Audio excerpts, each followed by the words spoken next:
Welcome to Simplified UPSC by PPP, where we listen, learn, and grow together.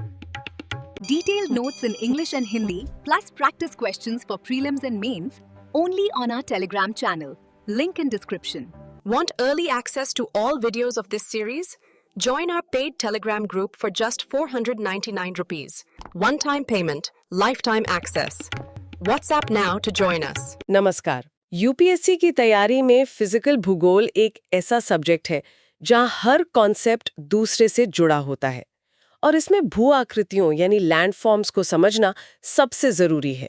आज हम GC Leong की किताब के एक बहुत ही मजेदार लेकिन थोड़े मुश्किल अध्याय चैप्टर 6 पर ध्यान देंगे, यानी ग्लेशियर और उनके बनाए हुए लैंडफॉर्म्स।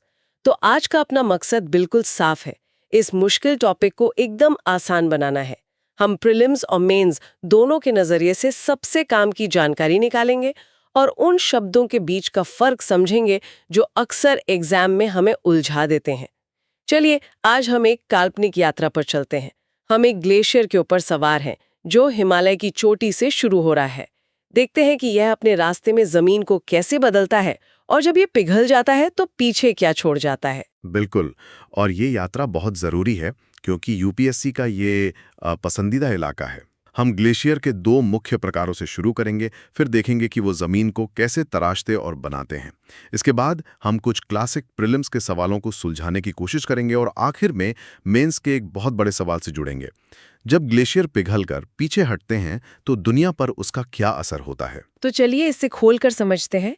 जीसी लियोंग में दो तरह के ग्लेशियरों का जिक्र है, कॉन्टिनेंटल और अल्पाइन। सुनने में तो ये एक जैसे लगते हैं, शायद बस साइज का फर्क होगा। क्या असल में इनके काम करने का तरीका भी अलग होता है? ये बहुत अच्छा सवाल है क्योंकि यहीं से सारी कहानी शुरू होती है। साइज का फर्क तो है, लेकिन असली फर्क उनके काम करने के अंदाज में है।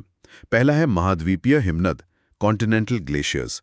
इन्हें आप बर्फ की विशाल चादरें समझिए, जैसे ग्रीनलैंड और अंटार्कटिका में है। ये इतनी बड़ी होती हैं कि पूरे के पूरे महाद्वीप को ढक लेती हैं और ज्यादातर मैदानी इलाकों पर काम करती हैं। दूसरा है पर्वतीय या अल्पाइन हिमनद, अल्पाइन हाईलैंड ग्लेशियर्स, जो ऊंचे पहाड़ों पर पाए जाते हैं, जैसे आल्प्स और हमारे हिमालय में। हाँ बिल्कुल, ये घाटियों में बहने वाली बर्फ की नदियों की तरह हैं। बर्फ की नदियां, ये सुनने में कितना पावरफुल लगता है। तो अगर अल्पाइन ग्लेशियर एक नदी की तरह घाटी में बह रहा है तो वो पहाड़ों के साथ क्या करता होगा? वो पहाड़ों का एक मूर्तिकार बन जाता है। पर्वतीय हिमनद का काम ज्यादातर कटाव या इरोजन से जुड़ा है। वो पहाड़ों को तराशकर शानदार आकृतियां बनाता है। इसकी शुरुआत होती है सर्क कोरी से। ये एक आराम कुर्सी जैसे घोड़े की नाल के आकार की गहरी घाटी होती है, जहां पहाड़ की ढलान पर बर्फ जमा होने लगती है और ग्लेशियर का जन्म होता है। अच्छा। जब बाद में बर्फ पिघल जाती है तो इस कटोरी जैसी जगह में एक खूबसूरत झील बन जाती है, जिसे हम तान झील कहते हैं। ठीक है, तो सर्क ग्लेशियर का जन्म स्थान हुआ, लेकिन क्या होता है जब एक ही पहाड़ पर ऐसे कई सर्क बनने लगते हैं जो पहाड़ को अलग अलग दिशाओं से काटना शुरू कर देते हैं? यहीं से असली ड्रामा शुरू होता है। जब दो सर्क अगल बगल में बनते हैं और एक दूसरे की तरफ कटाव करते हैं तो उनके बीच की चट्टानी दीवार बहुत पतली और तेज धार वाली हो जाती है। इसे एरेत कहते हैं, जो फ्रेंच में चाकू की धार जैसा मतलब रखता है। Arete, okay. और जब एक ही पहाड़ की चोटी के चारों ओर 3 या उससे ज्यादा सर्क बन जाते हैं तो वो चोटी को हर तरफ से काटकर एक पिरामिड जैसा नुकीला बना देते हैं। इसे हॉर्न या पिरामिडल पीक कहते हैं। हॉर्न, अरे हाँ, स्विट्जरलैंड का मशहूर मैटरहॉर्न वो इसी का उदाहरण है ना? बिल्कुल बिल्कुल, एग्जैक्टली वही, वो इसका सबसे क्लासिक उदाहरण है। कमाल है। तो ये तीनों भू आकृतियां, मतलब कॉरी, अरेट और हॉर्न, असल में एक ही कहानी के 3 किरदार हैं। कहानी है एक पहाड़ को ग्लेशियर ने कैसे तराशा। सर्क से शुरुआत होती है, अरेट बीच का हिस्सा है और हॉर्न उसका क्लाइमैक्स है। ये तीनों हमेशा साथ में ही मिलेंगे। आपने बिल्कुल सही पकड़ा, ये एक दूसरे से ही पैदा होते हैं। इस तराशनी की प्रक्रिया में एक और शब्द है जो पिछले सालों के पेपर्स, मतलब PYQs में बार बार आता है, यू आकार की घाटी, यू शेप्ड वैली। इसकी वी आकार की घाटी से तुलना हमेशा पूछी जाती है। ये इस कहानी में कहाँ फिट होती है? ये इस कहानी का सबसे बड़ा सबूत है। इसे ऐसे समझिए, ग्लेशियर के आने से पहले उस घाटी में शायद एक नदी बहती थी। नदी सिर्फ नीचे की ओर काटती है, जिससे एक संकरी ढलान वाली वी आकार की घाटी बनती है, एक पतली सड़क की तरह। लेकिन जब ग्लेशियर आता है तो वो एक विशाल बुलडोजर की तरह काम करता है। वो सिर्फ नीचे नहीं बल्कि किनारों को भी खुरचता और चौड़ा करता है। वो उस पतली सड़क को एक 8 लेन हाईवे में बदल देता है। 8 लेन हाईवे? हाँ, मतलब एक चौड़े, सपाट तल और सीधी खड़ी ढलानों वाली यू आकार की घाटी। ये तो कमाल है कि कैसे पहाड़ों पर ग्लेशियर एक मूर्तिकार की तरह काम करता है। लेकिन क्या यही ग्लेशियर जब सपाट मैदानी इलाकों में फैलता है, यानी कॉन्टिनेंटल ग्लेशियर, तब भी वो मूर्तिकार ही रहता है या उसका काम बदल जाता है? उसका काम पूरी तरह बदल जाता है। मैदानी इलाकों में उसे तराशने के लिए ऊंचे पहाड़ नहीं मिलते, तो वो एक मूर्तिकार से ज्यादा एक ग्राइंडर और एक डंप ट्रक का काम करता है। ग्राइंडर और डंप ट्रक? हाँ, वो जमीन को घिसता भी है, मतलब कटाव, और अपने साथ लाया हुआ मलबा जमा भी करता है, मतलब जमाव। कटाव से बनने वाली आकृतियों में सबसे दिलचस्प है रॉश मोटाने। ये नाम थोड़ा अजीब है। ये होता क्या है? इसे ऐसे सोचिए कि ग्लेशियर एक बहुत भारी सैंडपेपर है। जब वो किसी चट्टानी टीले पर चढ़ता है अपस्ट्रीम साइड पर, तो उसे घिस घिस कर एकदम चिकना और स्मूथ बना देता है। अच्छा। लेकिन जब वो उस चट्टान से दूसरी तरफ उतरता है डाउनस्ट्रीम साइड पर, तो वो उसे सैंडपेपर की तरह नहीं बल्कि एक हथौड़े की तरह तोड़ता है। वो चट्टान के टुकड़े उखाड़ता हुआ आगे बढ़ता है, जिसे प्लकिंग कहते हैं। ओह। इसीलिए एक ही चट्टान के दो बिल्कुल अलग चेहरे दिखते हैं, एक चिकना और दूसरा खुरदरा, उखड़ा हुआ। ओके, ये एक बहुत बढ़िया मेंटल इमेज है।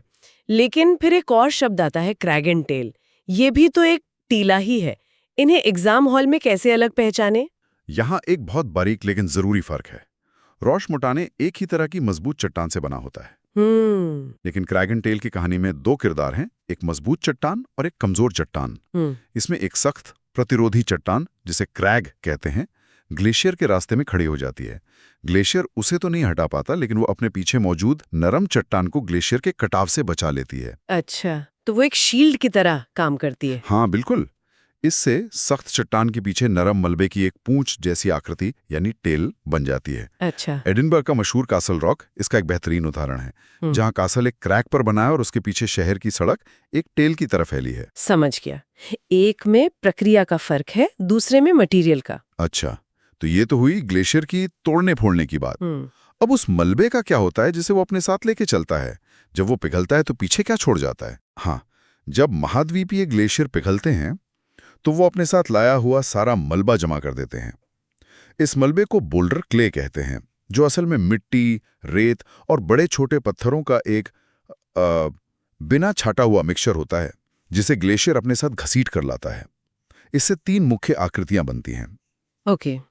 पहली है ड्रमलिन।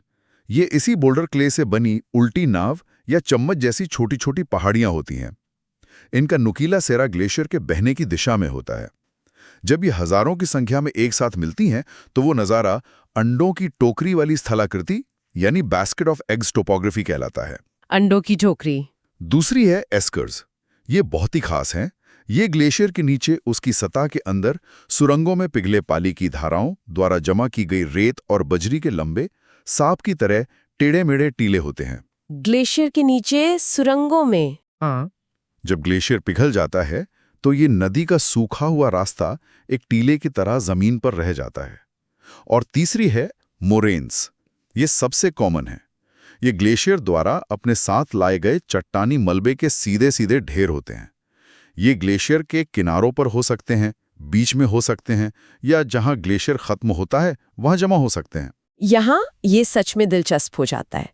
ये वो सेक्शन है जहां यूपीएससी प्रीलिम्स में सबसे ज्यादा कंफ्यूजन होता है, क्योंकि सारे नाम एक जैसे लगते हैं। चलिए कुछ क्लासिक पीवाईक्यू स्टाइल सवालों को यहीं सुलझाने की कोशिश करते हैं। जरूर, ये सबसे अच्छी एक्सरसाइज होगी।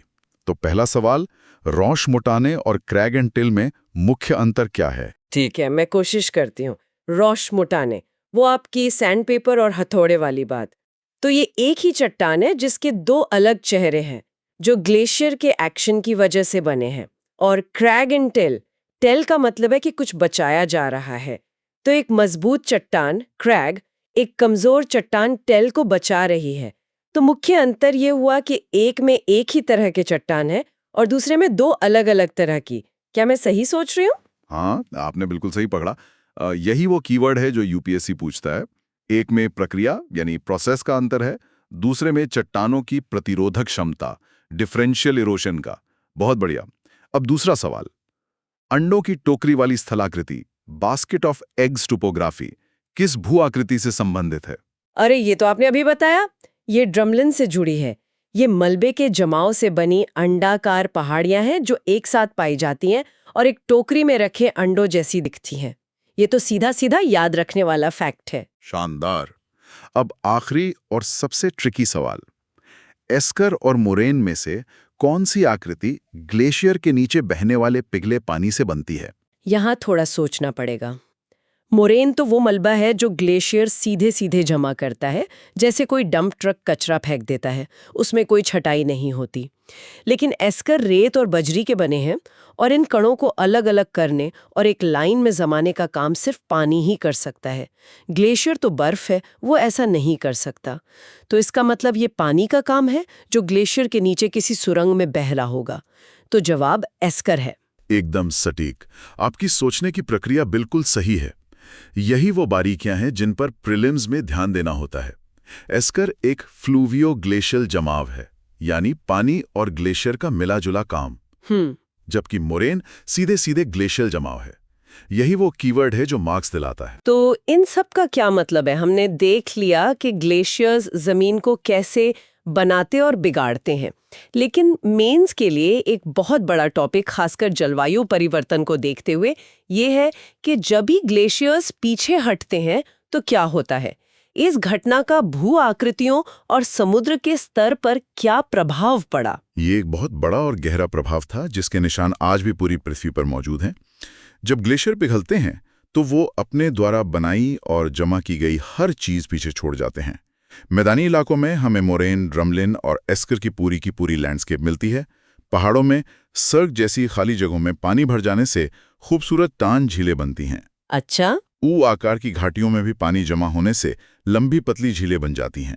और इसका वैश्विक स्तर पर, खासकर समुद्र पर क्या असर हुआ? जो नोट्स है वो समुद्र के स्तर में एक बड़े बदलाव की बात करते हैं। हाँ, और असल में सबसे नाटकीय असर वहीं हुआ। सोचिए, हिमयुग आइस एज के दौरान पृथ्वी का इतना सारा पानी इन विशाल ग्लेशियरों में बर्फ के रूप में जम गया था। अच्छा। कि दुनिया भर में समुद्र का स्तर आज से कई 100 फीट नीचे था। जब ये बर्फ पिघली तो वो सारा पानी वापस समुद्र में चला गया। इसका नतीजा ये हुआ कि समुद्र का स्तर तेजी से बढ़ गया। और इस बढ़े हुए जल स्तर ने तटीय इलाकों को कैसे हमेशा के लिए बदल दिया? इसने दुनिया के नक्शे को ही बदल दिया।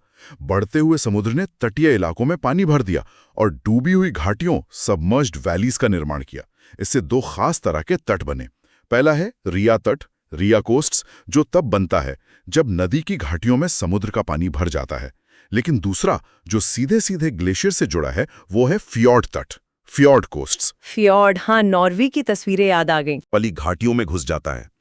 वो असल में प्राचीन यू आकार की हिमनदी घाटियां हैं जिन्हें अब समुद्र ने भर दिया है। वाह। ये हिमनदी के पीछे हटने के सबसे शानदार और अप्रत्यक्ष परिणाम हैं। तो आज हमने ग्लेशियर और उनसे बनने वाली भू आकृतियों की पूरी कहानी समझी।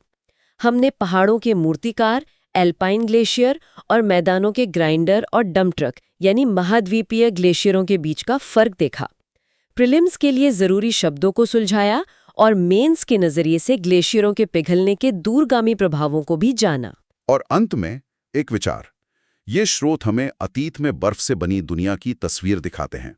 ये भू आकृतियां पृथ्वी के पिछले जलवायु परिवर्तन के लिखे हुए खत की तरह हैं। तो सोचने वाली बात यह है, आज जब हम अभूतपूर्व दर से ग्लेशियरों को पिघलते हुए देख रहे हैं, तो जमीन पर कौन से नए खत लिखे जा रहे हैं? और आज से हजारों साल बाद ये भू आकृतियां हमारे इस युग की कहानी कैसे सुनाएंगी? Thanks for watching. Follow us on Telegram and Instagram. Don't forget to like, share, and subscribe.